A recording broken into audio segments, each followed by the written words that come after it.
Today's episode is brought to you by Sunderman Tube in Baltic, South Dakota. Hello, and welcome to Brassy Business Podcast, where we talk about the good, the bad, and the ugly with business owners and what they have done to make their businesses shine.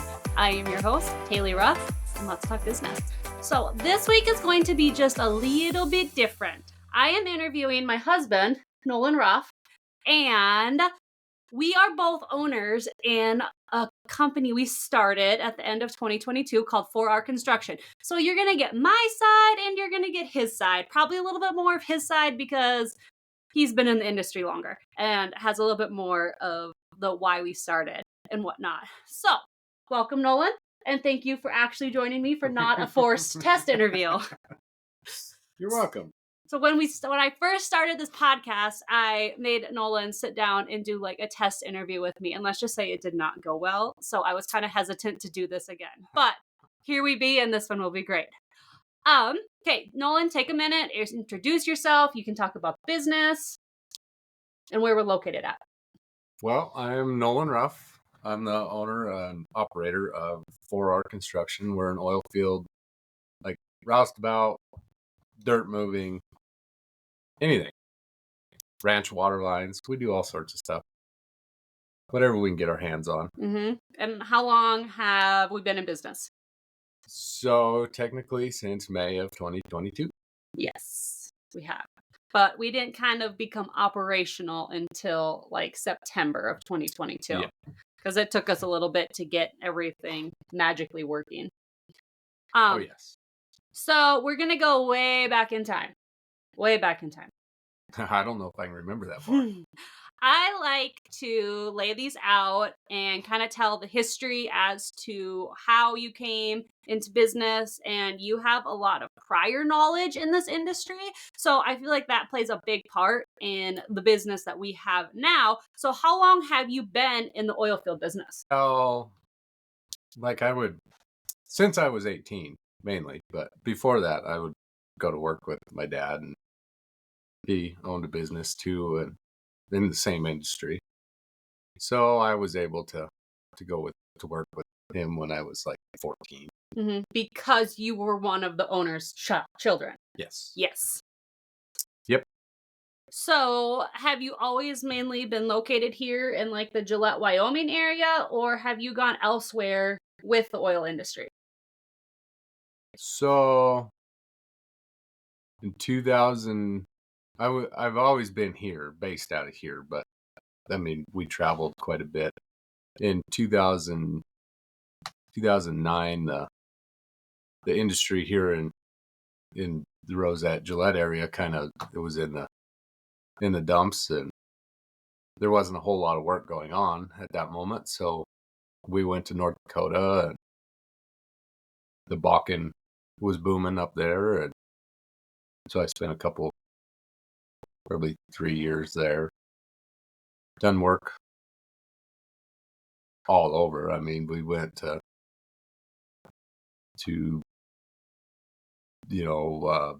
Colorado and Pennsylvania, spent some time out there. Louisiana. Ooh, Louisiana. Did you like working in Louisiana? Well, it was July, and I was there for a week. So it was hot. What did you tell me when you got off the plane? What was your first thought when you got off the plane down there in Louisiana? It was awful. It was so humid.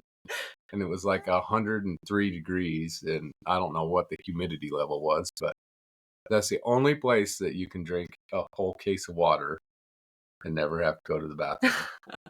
Because you're sweating it out. Yeah. Oh, that's funny. So what was it like being in Pennsylvania? Because that's not like what typically comes to mind when you think of oil production.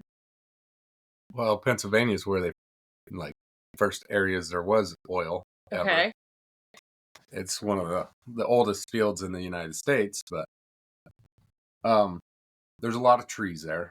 It's kind of a culture shock coming from Wyoming on the prairies. Where there's no trees? You can't. Well, the area I was at, you couldn't see anywhere. It was kind of miserable for me. I got claustrophobic, but a lot of wildlife. Okay. What kind of wildlife is there? Lots of deer. Okay. And bears. And bears. And bears. Okay. Are the bears curious there? Oh yeah, we're setting some gas compressors there for a company, and the concrete crew would cook. If they didn't take their garbage out, then the curious little critters would be in their trailer in the morning when they showed up to work. Okay, I feel like there's a better story here. I feel like you need to elaborate on this a little bit. So because... they may have showed up one morning and not paying attention and went to go get their tools out of their trailer, and out runs this little 100-pound black bear. And they were a little scared when it happened. It was funny. We all laughed. Nothing like going to get your tools out of your enclosed trailer in the morning. There's a little black bear running at face to you. face with a black bear. Oh, that's funny. So let's come a little bit closer to time. You and I have been together for about 10 years now. We've almost been married for 10 years, actually. Mm-hmm. Haley's math wasn't very good on that one. And ever since I've known you, you've been in the industry. You've spent some time in North Dakota. You've spent some time in Montana. You've spent some time on the opposite side of Wyoming. So within our relationship, you've traveled, I wouldn't say a lot, but I mean, a decent amount. Yeah. And there's actually been times to where you lived all week up in North Dakota and I stayed home with our kids and whatnot by ourselves. So, I mean, is that like kind of typical in the industry? Or does it just depend on what's going on with oil? No.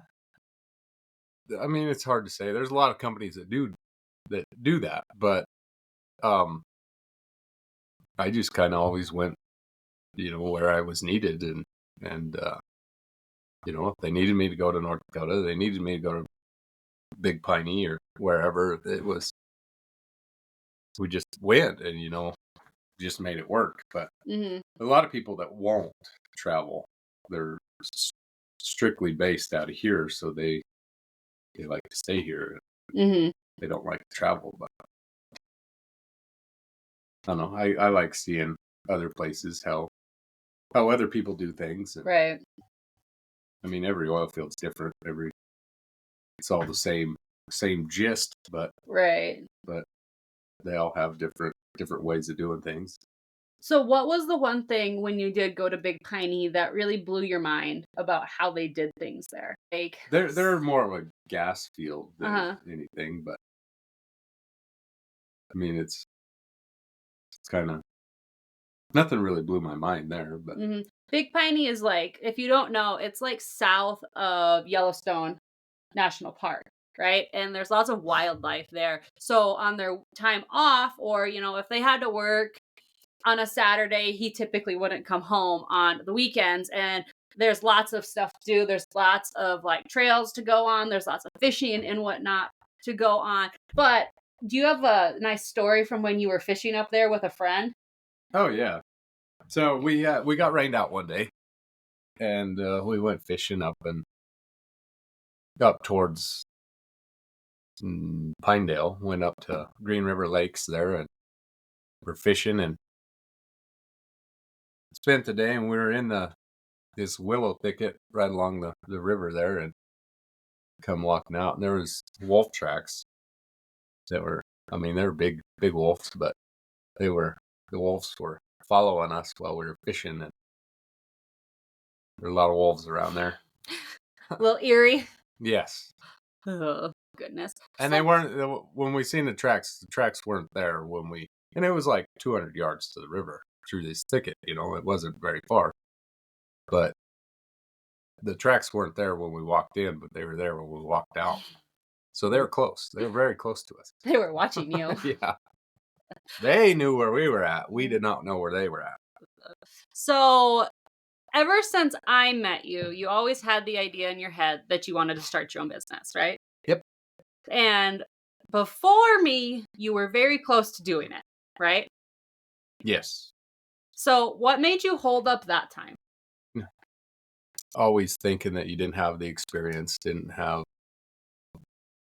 the know-how to do it. But if I could go back, I would have done it years ago. But so then finally, you and I got married, had children, bought a house, did all the things. And then What finally made you decide in 2022 that it was time? It just felt like it was time. Mm-hmm. That's all I'm going to say about that. So with that though, I had previously had a boutique business, and I actually felt that it was time to sell that in July is when I finally decided it was time. Yep. July of 2022. And then I actually did sell it at the end of the year. So that also helped with the whole taking the leap a little bit because we had a little bit of money to play with, so to speak, that we could invest into this business. Yeah, without having to pay capital gains on selling your business. Yeah, exactly. So, Reinvested it in this business. yep, all of that kind of just fell into place. And I said, hey, it's time. You wanted to do this for years. It's time. We've got the money. Let's do it. And we did. Yeah. We did. It was kind of a slow process getting started. Yes. It kind of took a little bit. And with oil companies, you have to have a master service agreement. Mm-hmm. Some companies are right away. I mean, we're very fortunate to have some littler companies around here that we got into right away. So we pretty much hit the ground running, and that kept us busy. And then some of our bigger companies that we do the majority of our work for, they took a little bit to get going, but so when you did start, you jumped in full time, right? It wasn't like, no, it was. I'm going to keep working for this person part time and then I'm going to do my own stuff on the side. I tried that for 2 weeks. It didn't work. So it was kind of an all or nothing situation. Yeah. Go big or go home. Pretty much. So we've been in business like a year and a half, roughly. In that time, has there been anything that you can think of that we've had to like turn, pivot, adjust? We had the tools. Since I've been for 13 years deciding that I was going to do this, I've been buying tools here and there, and if I find a deal on stuff, I would buy it. And so I had the tools that I needed to start rig up a truck, and I had a trailer, but the biggest thing is, getting the equipment that you need and staying ahead of that. And is the equipment cheap? No. Yeah. So we started with probably a sixth of amount of the money that people would typically start with. Because it's not a cheap business to get into. I No. mean, to get your feet off the ground, you need at least a 1-ton pickup. You need a flatbed trailer. You need, how many dollars worth of tools would you say? If we were to go and buy everything brand new to get a second truck running. You're well over 100,000 in tools. So a whole bunch of tools and insurance. Insurance is a whole different story when it comes to this business because we have to carry 2 separate policies. We have to carry our general liability policy that covers us for all of our day-to-day stuff. It includes all of the vehicles, all of the trailers, that kind of things. And then we also have to carry an additional umbrella policy, and each company has their own stipulations and requirements as to what level that umbrella policy has to be at. And I think our biggest is a $5 million umbrella policy, isn't it? Yes, it is. Yeah. And that doesn't come cheap. So that was the one thing that really blew my mind when we started this, was that truthfully, we spend more money in insurance than some people make in a year. Mm-hmm. It's insane. And I know that we are not the only business that is like this. I've talked with other business owners and they are like, yep, my insurance is insane just to operate on a monthly basis. So insurance is one thing that's definitely underlooked when it comes to starting a business as to how much it's going to cost. Insurance is very expensive. Very, very expensive. So what's something in your eyes that we've done that just flat out has not worked? Trying to get cheap employees that can do the job instead of quality employees. Yes, that's definitely been a big learning curve, especially like even in the last 6 months, is just because they are able does not mean that they are the right fit for the Yes. job. I definitely have become like a ninja when it comes to sorting through job applications. Like the last job that we posted, we had like over 100 applicants, and I have to go through them with a fine-tooth comb. And I always tell people, like, you have to get through me before you can get to him. And I'm kind of particular about who I'm going to invite in here, just because we've had some in the past that just have not worked out very well. Yeah. So, And it's hard finding employees right now. I mean, it really is. And every business is going through the same thing. mhm. They just, I mean, the guys are out there, but I hate to say it, but a lot of people just don't want to work anymore. They, you know, Mhm. Yep. it's hard. It's hard to get them. You got to pay them a lot. Well, that's the other part is if they do want to work and they are willing, is you have entry level employees that are applying for management jobs and they're just not qualified. If you've never Yeah, worked in the oil field industry, you can't go and you can't run a crew for me because you don't know what you're supposed to be doing. exactly. And then at the entry level, they're wanting astronomical amount of money, and it's just like, hey, you got to work your way up. And I would love to have you come and work for us, and I will work you up the company, but you gotta show me that you have the knowledge first. Yeah, and really, I mean, that's what they want.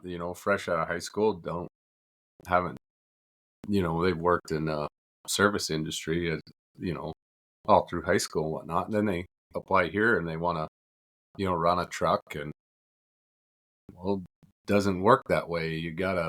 I can't send you out with a crew because you don't know what you're doing. You gotta, And then that takes away from you doing your job yeah, because you're top of the totem pole and you have your own crew doing your own thing. And then when we get into a situation like that, like we did at one time, you're having to then oversee them. And then what you're supposed to be getting done is not getting done. yeah, Yes, yeah, precisely. So, yeah. It's hard juggling employees, and I think I mean I worked, I think, too much hands on at times to where I could be off getting more work or talking with other people, but I'm always out in the field, and Haley doesn't like it because half the time I have a bunch of office stuff to do and I don't get it done. so with that, like we said at the beginning, we both are owners in this business. And the way that I describe it to people is Nolan does all things employees and operations. He is the guy doing the work. He is the guy that gets the work. He keeps the money coming in, and I do everything else. So on a day-to-day basis, I do all of the invoicing, I do accounts payable, I do insurance stuff, anything with the state, payroll, anything that requires you to sit at a desk or run errands, I do. Yeah, you're a pretty good parts runner. Yep. You pick up a lot of our parts, and so it's when we get in at 5, 6 o'clock at night. I mean the the pipe and fittings and stuff like that. They're open late, but if you need stuff at Napa, it's hard to when you come in at night to get what you need. If you need oils or whatnot. Hmm. So that's where Haley comes in. I say, hey, I need this, and poof, it magically shows up. The little fairy drops it off. So another thing that I would say, so right now you work up between like the Montana state line and Broadus, Montana. And it is out in the middle of nowhere. Yes. Like literally out in the middle of nowhere. And it's like an hour and a half drive to get up there. Hour and 10 minutes. Hour and 10 minutes. Excuse me, I stand corrected. So we've got an hour and 10 commute, and then most of that is going 70 miles an hour because I think that's what the speed limit is.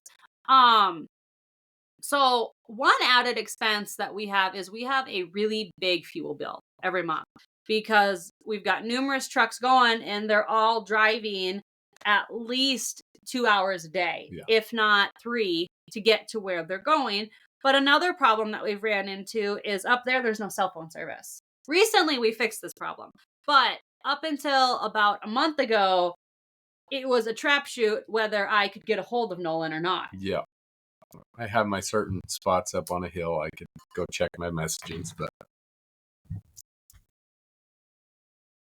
now you can get a hold of me. Now I can get a hold of you. We got like a really nice booster. Yep, we did get a booster. But that was a struggle that we kind of had to deal with for a long time because there's just no cell phone service up there. And half the time, if I would send a text message, it would get lost if he was in the wrong spot. And other companies calling me, needing help, and then they can't get a hold of me.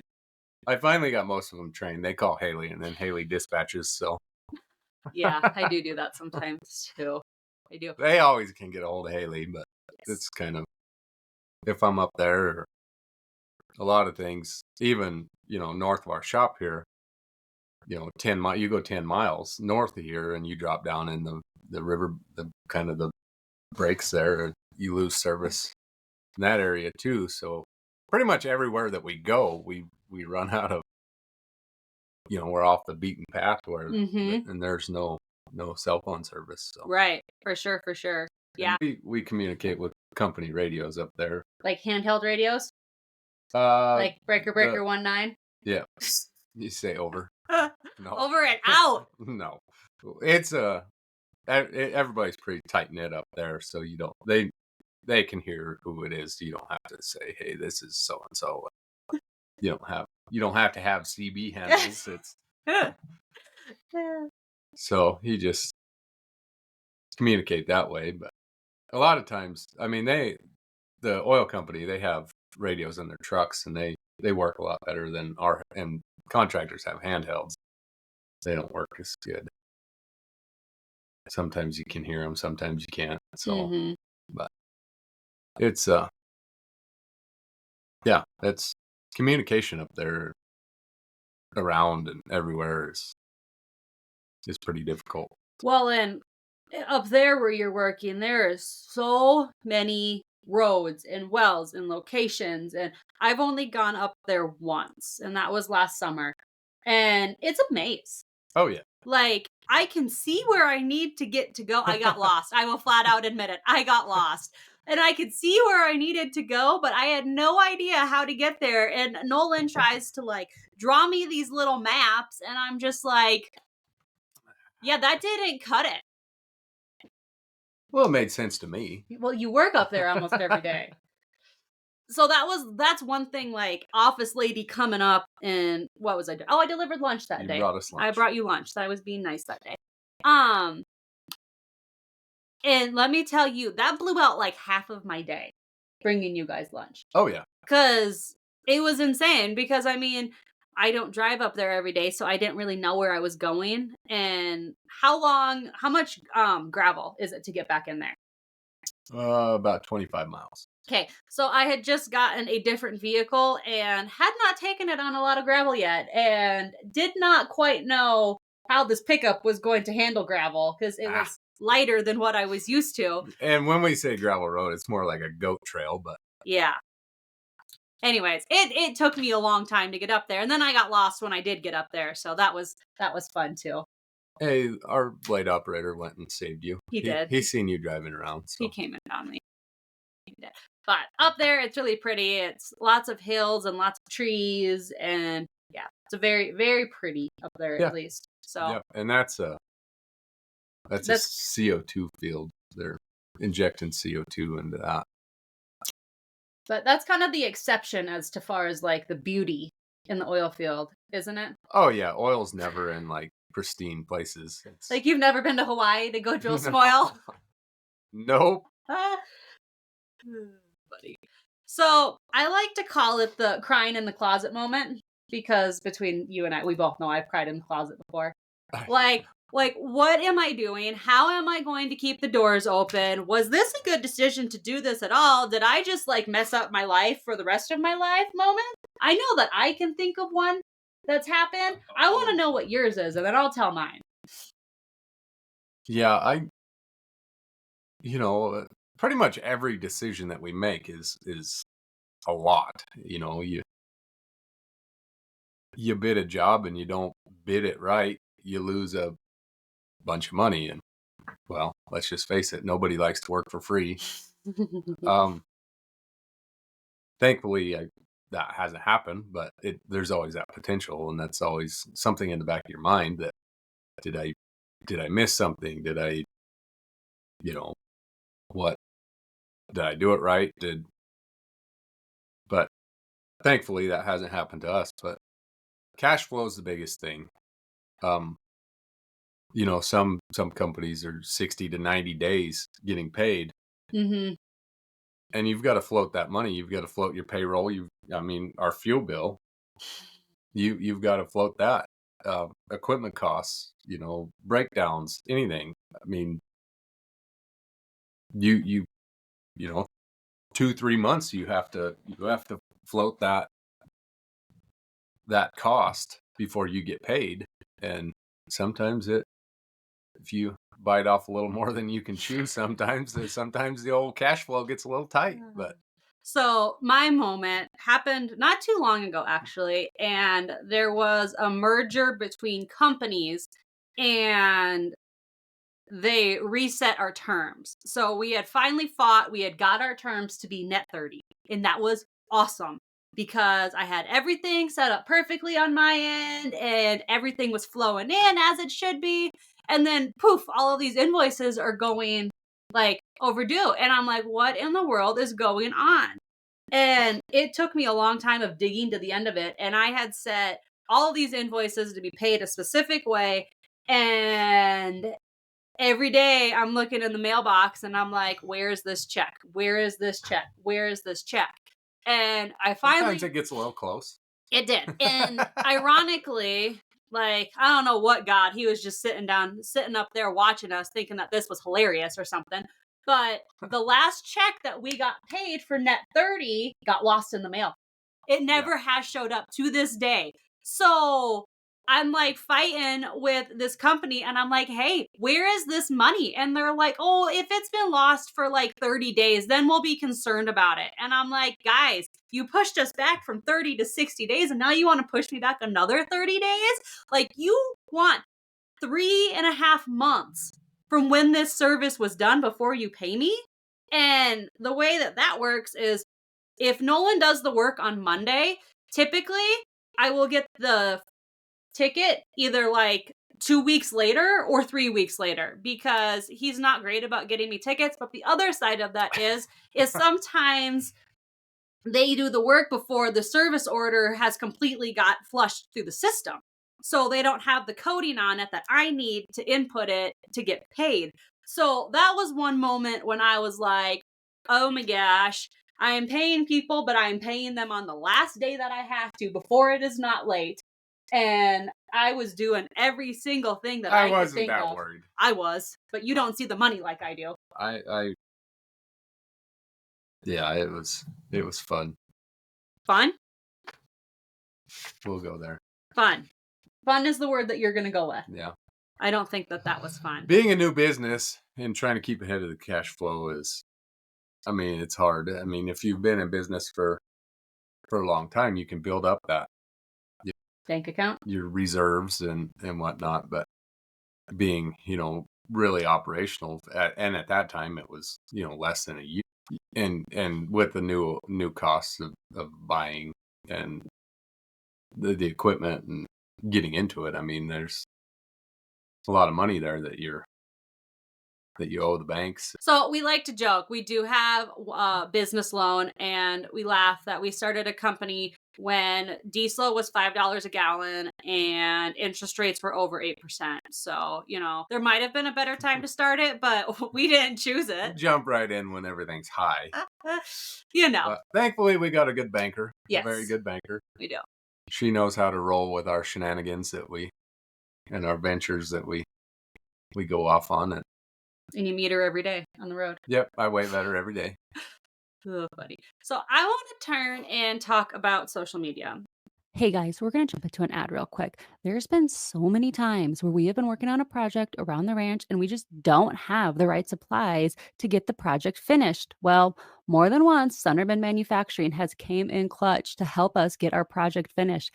But now, not only do they sell agricultural products, they are now also a tube mill. Sunderman Tube, see what they did there? Sunderman Tube is your go-to steel tube mill in the Northern Plains, where you get 100% American made steel tube. They have 11 different profiles, amazing customer service, and they can cut your perfect length for the project that you're working on. Give them a call at 605 529 5470 and buy directly from the tube mill. Tell them that Halie with Brassy Business Podcast sent you when you call them at 605 529 5470.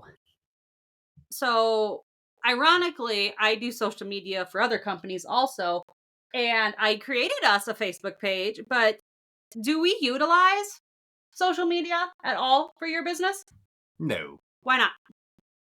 The guys that we work for, they're not on, I mean, they're on Facebook, but they're scrolling through Marketplace. So But- really, if you, it doesn't do my business any good. And there's more to it though. You do things during the day that you've signed like confidentiality agreements and non-disclosures to. There's a lot of what you do in a day that we can't share. Yeah. I mean, there are a lot of companies, they all get particular about their stuff. I mean, they don't like to show their operation to somebody else, or, and we don't like to showcase that because it could get us in trouble. And so we don't. I mean, pretty much you can show like our backhoe. So what we blade. can show on like the social media stuff is not very much. So truly, I don't push our social media at all because one, that's not how we reach our customer, and two, it's not effective to get us more business, and that's just not one of our goals as a business is to grow our social media following. So how do you connect with your customers and how do you promote your business? Because you do that more than I do. Word of mouth. That's the main thing, It's really about who you know and who you talk to, and we've got into some companies that I never even knew just because somebody else knew them and said, "Hey, bring these guys in and they can help you out." And then so we get contacted that way and get brought in like that. But a lot of the companies I work for, I worked through previous companies that I've worked for, and before I started my business, and that was pretty much the main kicker on. They heard that I had branched off and started my own, and they contacted me and said, "Hey, do you want to come work for us?" Sure. So you've been pretty much creating and establishing relationships on a business level for the last 10 years. Oh, longer than that. Mm-hmm. Yeah. Because not everybody that where you've met them originally has stayed there. I mean, we have had people that have moved from this company to that company and then they get promoted and whatnot. Yep. So you've always kind of been making them relationships and kind of just letting your work show for itself. Yeah. Yep. Yeah. So I want to talk about safety for a minute. What do you want to talk about? So in this industry, safety is a really, really high concern.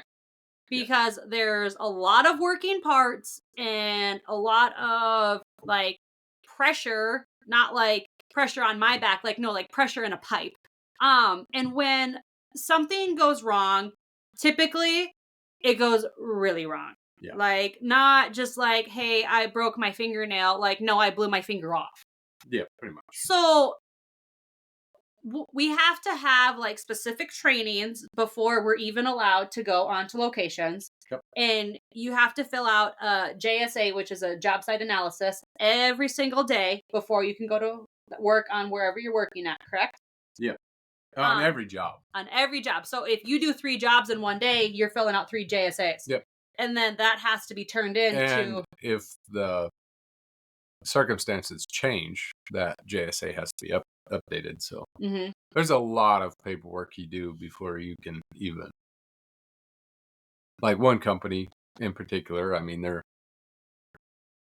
they have a lot of safety standards, and that company takes probably an hour and a half in the morning before you even leave the office, before we can even start our work. And then, by the time you fill out your JSA and get all their paperwork done and all that, just to do a 10-minute job. I mean, it's good as a contractor because they care about they don't want anybody hurt. And I don't want anybody hurt. And so it's just, what you have to do. And the safety culture has changed so much in the last, 15 years that, because I remember when I started out, I was kind of on the end of the Wild West. Yeah, no, you didn't have to wear FR. Hard hats were optional. They were supposed to be, but I don't know if that's a good thing to say. But really, that was I remember working in a T-shirt. You didn't have to, but now it's full FR clothing and hard hats and safety glasses, yeah, steel toe boots, ear protection, quite a bit. Yeah, and like there's one place where we work that they have a lot of gas compressors in one building, and when you got to go into that building, you have to be in communication with the guy there. So they have, basically headsets, earmuffs, and you can't hear anything. It blocks out all the sound like earplugs, but you can still talk to each other and have communication that way. Those were very expensive. We didn't have to buy them, but luckily the company did. But they were pretty spendy, like $15,000 for a set of them. So that's crazy. Another thing that you guys have to do is sometimes you have to wear H2S monitors. Oh, yes. Can you explain what H2S is for those who don't know what it is? Hydrogen sulfide gas. It smells like rotten eggs. It smells really bad. But if it's in high concentrations, it kills your, I don't know, lack of better term, your smell. Nose receptors? Whatever, your little smellers. So if it's in high concentrations, you can't smell it. And it's very, very deadly. And so we have monitors, and those are not cheap. And they have to be, we have to test them every day. And there's a lot of stuff that in this industry that's you can't cheap out on. No. I mean, you can go down to the farm store around here and they sell them. They're relatively cheap. They're like $80 a piece, but they're like a one-time use they throw away. But the good ones that we have, we spent quite a bit of money on them, and so we can test every aspect of this industry. There's potential of getting hurt. I mean, driving's a big one. Yeah. Down south of town, if you go down there, I mean, you got the coal mines and the oil fields, and there's a lot of traffic, a lot of congestion on one road. So, I mean, it's always in the back of your mind, having to, when you have guys heading out, like, guys, be safe, like, drive aware. And anymore, it's so bad that if the roads get icy or whatnot, we just, don't go out. I mean, well, and a lot of the companies will say, "Oh, the roads are terrible. We'll just do it tomorrow." And so then, Well, and with that, I mean, usually we've got two people in a truck, so we've got two lives. We have a pickup. Typically, that pickup is hooked to a trailer with some sort of piece of machinery on it, yep, and I mean, that just it adds up, yeah, and it gets to the point where is it worth it to go out on these roads, or do we wait an hour and see if they clear up, and we just go up an hour late, or we find something to do around here. yeah. I mean, that always weighs in the back of your mind. Is it worth driving on those roads? I mean, in reality, you've got $300,000 worth of machinery and two lives going out to do a $2,000 job. couple $1,000 job. I mean, are you? Is it really needed?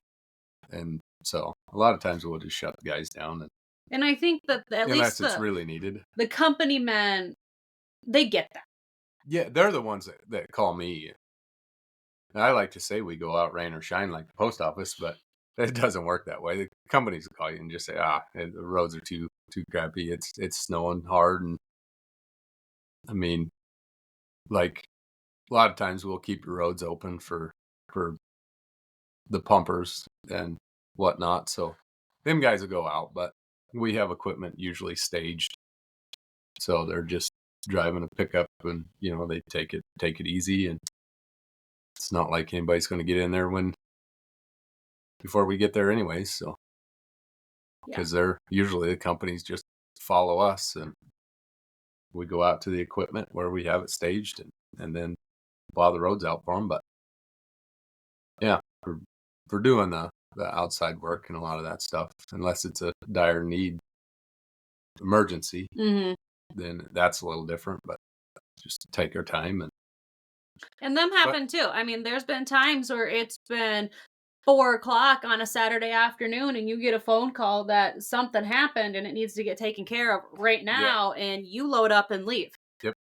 I mean, we're pretty much on call all the time. I mean, a lot of times I handle those myself, those type of situations, because I like to give the guys some time off. But there's times where we work a full day and then have had to get a phone call on our way home and have to go somewhere else, and we spend all night on an emergency somewhere, then that's always fun. But yeah, I usually handle those calls myself, because guys get kind of angry when you work them 16 hours a day. They don't like that very much. Yeah. But it happens. It doesn't happen very often, but sometimes it does happen. But then a lot of the companies we work for, they say that oil's been in the ground for millions of years, so they just shut the field in, and we'll get to it on, if it happens on a Friday, we'll get to it on Monday. It's not a big deal. That one always makes me laugh whenever, there's something and somebody's like, we got to get this done right now. And then you've got somebody who's over him that goes, you know what? That stuff's been on the ground for 2 million days. One day longer is not going to hurt it. Yeah. Hey, but a lot of the companies, I mean, they want it. They want, if production, if you got a leak or something, they want it fixed now so they can get that well back on, and as quick as you can, because they're losing money on it. And then there's some companies that, it's not that big of a deal. We'll just shut everything off and worry about it. And, like it's on, like I said, on a Friday. Yeah, we'll come back on Monday and tackle this. It'll be fine. So I didn't explain this very good at the beginning of the episode, but we use the word roustabout, and if you Google it, it's not going to give you a very good definition, because when I first moved to Gillette, Wyoming, I Googled it because I kept hearing people talk about that they were a roustabout, and I'm like, I have no idea what that means. So I Googled it, and the Google definition is not very good. So my definition of it is we are kind of like the maintenance / handyman of the oil field. Pretty much. So I don't know how you would describe it. Yeah. Because some of our listeners have no idea what this is. I didn't explain that very well. So, we have we have, you know, all the pipes run underground. So we have, backhoes to dig up the pipes and put new pipe in, and if it's needed, and then we have, blade and motor grader. It's a blade. It's a blade To fix the roads. Yeah, we maintain all the roads, the cattle guards, clear snow, and then, the guys go out and we fix pumps and whatever.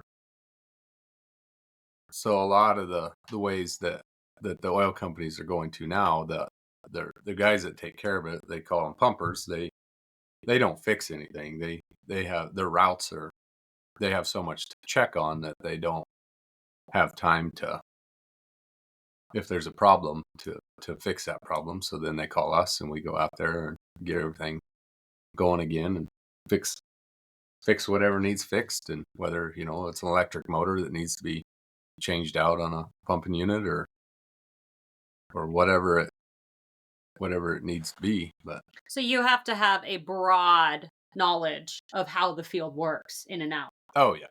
So it's not just like, this pipe has a leak and all I do is dig up this pipe and fix the leak. No, you need to know where that pipe goes, what, and every company, every field has been put in by somebody different.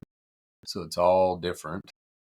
And a lot, newer stuff is a lot better because they're all the same. They're all engineered, but stuff, that was put in the 60s, 50s and 60s that we still work on today. Mm-hmm. I mean, those guys that put that in, they've been long gone. They've been retired for, 40 years now, and they're not around. They're just not. And so it's always some of them older fields are kind of fun. You dig up, you never know what you're going to find. Well, didn't you find a fiberglass line last summer? Oh yeah. So typically that's not what the pipe is anymore. No. And what is the pipe now? Well, they still use fiberglass, but that line was supposed to be steel, and it was way away from where it was supposed to be ran, and we didn't know.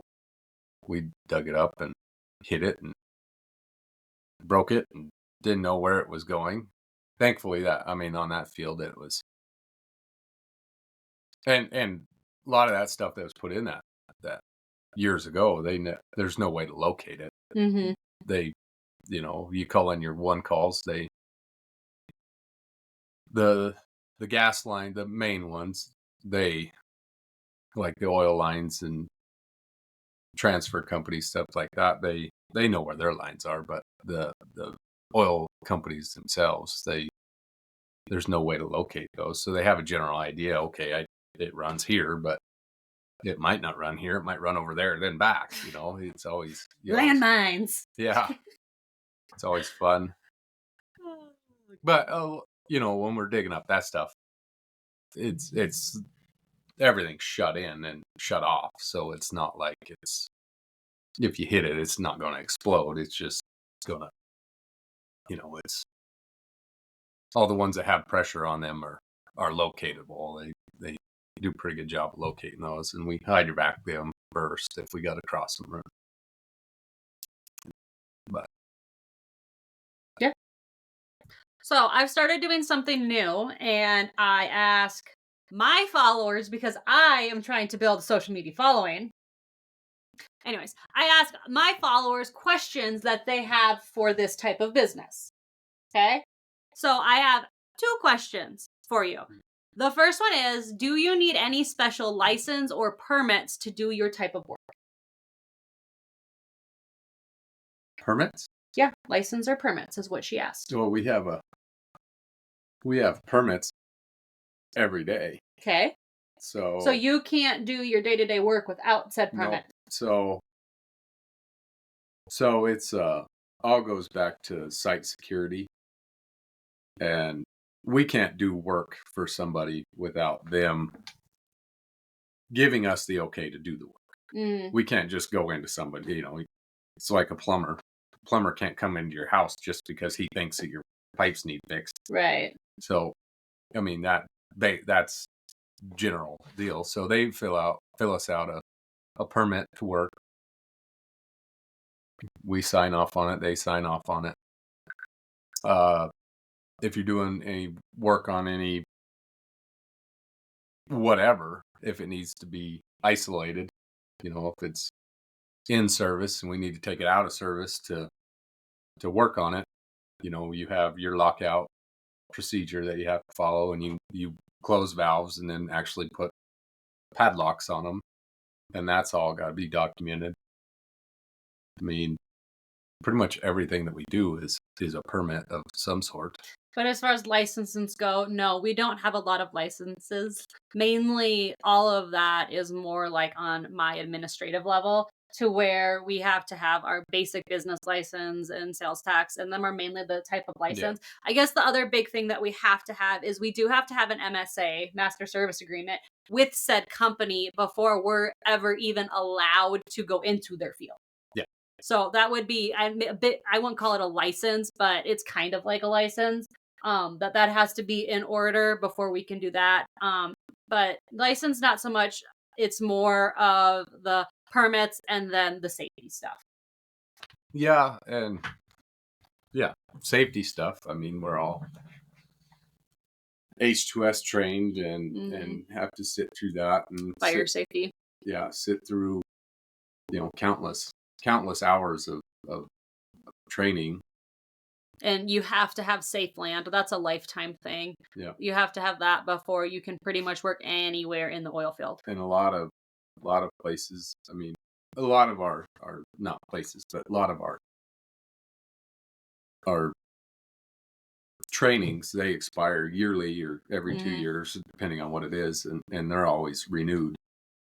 So you're always renewing something. It's always, and everybody, if we hire a guy in July, he's going to have his trainings expire at a different time than mine. So it's always, we're always trying to get ahead of that. And if you forget about it, then our safety program that we use, they will, hey, this guy can't come to work today.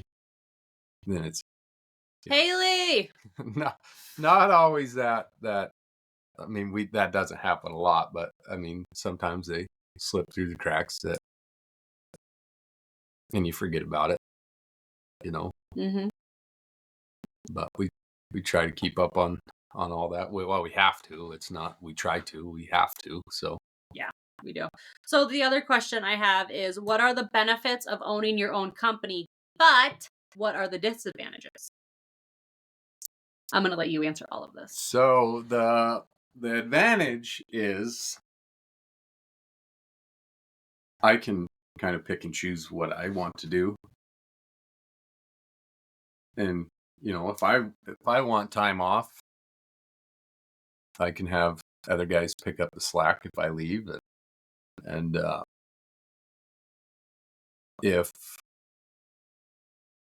can pretty well set my own hours. Used to be when I would work for somebody, they would throw a fit if I wanted to go see the kids' Christmas concert or something like that, it was always kind of, we got to get this done before you can go type deal. Now I just, hey, you guys stay and I'll leave, but not that it happens all the time. No, not very often. But disadvantage is it's all on me. It's all on my shoulders. I got it. It's not just me I'm looking out for anymore. It's, trying to keep other families. It's not just your own family that you're trying to feed. It's all of your employees' families too. All my employees. So that all falls on me. And, and if I, don't go out and basically hustle the work, then we don't have nothing to do, and them guys don't get any hours, and then they're mad. And so you always got to keep on top of it, keep busy, and keep them working. Yeah. So, I like to ask this question in interviews because it's fun. And I feel like I really get an idea of knowledge that people have, like when I'm personally interviewing employees that we're looking at. So, what is the biggest struggle that you see your industry as a whole is facing right now? Oh, in our industry, everybody's got it in their, well, not everybody, but there's certain select group of people that see the oil industry as just this monster, and that they're, dirty and just pumping out emissions, and that's so it puts a struggle on us on what per se that we can do. The carbon emissions or CO2 emissions are the big thing, and that's just not the case. I mean, there are some bad oil companies out there. Fortunately, we don't do any work for companies like that, but our a lot of the companies that we do, I mean, their environmental is so extreme that I mean, I know, like, the back in the old days, you had a leak, you just fixed the pipe and covered it back up and went about your business, and that happened, in the 50s, 60s, the 70s, and 80s. But anymore, I mean, that all that contaminated soil is hauled off to appropriate, you know, Disposal facilities. disposal facilities where whether they burn it and get all that hydrocarbons out of the dirt or whatever it may be, but it's all disposed of, and then you haul new stuff in and reseed it, and it's a lot. The environmental aspect of things is a big thing. I mean, that's that's one of the major deals now, and so I mean that's really. So, what I see is there's this big push right now that oil is bad. Yep. That oil is so bad and everything needs to be solar, wind, electric. But I feel like there's this big disconnect between what people actually know about oil and how many products it's in. Yep. So your wind turbines they have to have oil to spin. They have to have it in there to make the propeller go around. There is just so many byproducts that are oil dependent that people are unaware of. Your cell phone, Yeah, oil. all your Your plastics. tires, oil. So, you can buy your Tesla, you can buy your electric car, but it is still an oil product because there is oil that went into the production of that, whether it is the machine lines putting it together, keeping the Yep. gears lubricated, whether it's the tires on. There is just so many products that are a byproduct of oil that people are oblivious to, that there needs to be knowledge about. And I don't know if I'm the person to push out that knowledge. There are so many individuals that just have these earmuffs on that oil is bad while they don't realize how many products they are dependent on that are produced from oil. Mhm. And that's what I see is one of the bigger thing. And I feel like that might be government based and that's fear based and just trying to push their own agenda. Yeah, it is. I mean, that's a lot of it, but it's just there's. I mean, your electric cars, they have their place. Mhm. If I went and drove to my office job in town and was able to plug my car in, I wouldn't have no problem driving an electric vehicle, but that's But not how driving we go. an hour and a half in cold, it's happened before where we've been driving in negative 20-degree weather. I would not trust an electric car in that And situation. you don't you there's no we're so far out in the sticks in the middle of nowhere there, electric cars just wouldn't work for us. And I mean, Yeah, there's companies making, regenerative braking and all that stuff, and but there's no hills Mm-hmm. to recharge everything, so you're always using that constant. So there's a big push for electric right now, and that just doesn't work out in our industry. But Industry area, there's a region. we'll see. There's a big push for it, and everybody's going to be all electric by a certain year. And I don't see that happening, but maybe. I don't feel like it's feasible. But And like all of our stuff, everything, all the equipment runs on diesel. It's all, and yeah, we get taxed on for our diesel usage, mm-hmm. and have to pay our fair share for carbon emissions and all that stuff. But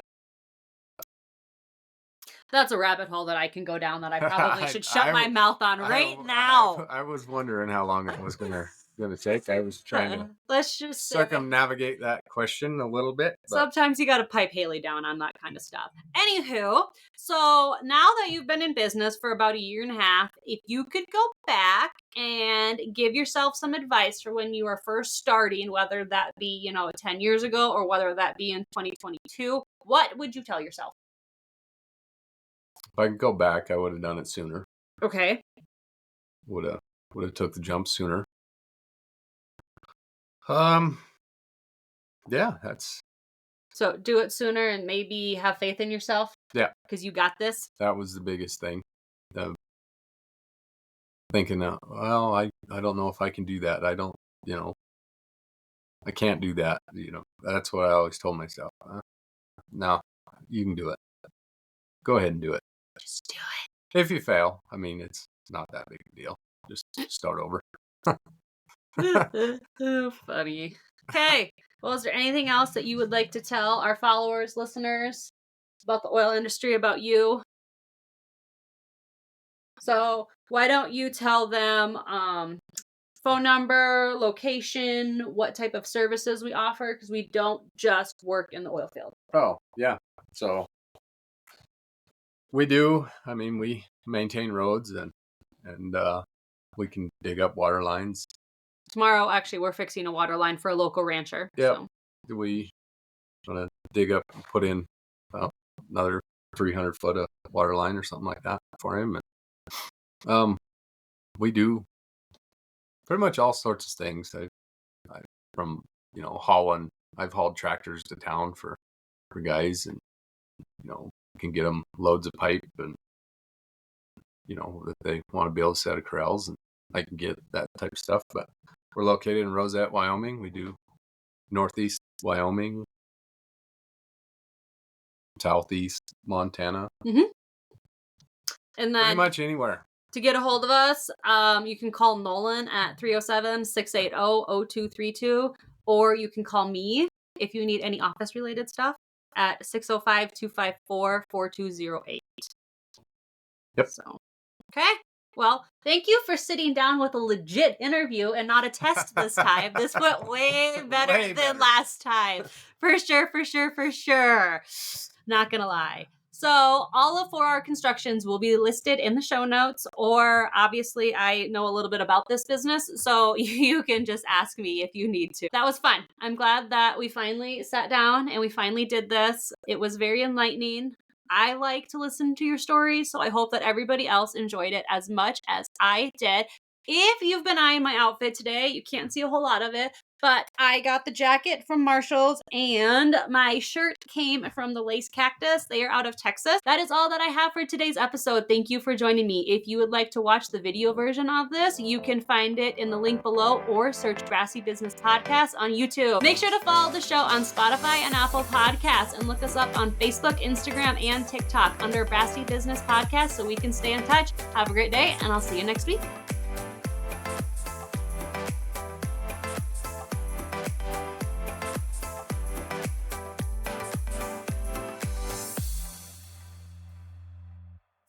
Brassy Business Podcast is a Black Cows production.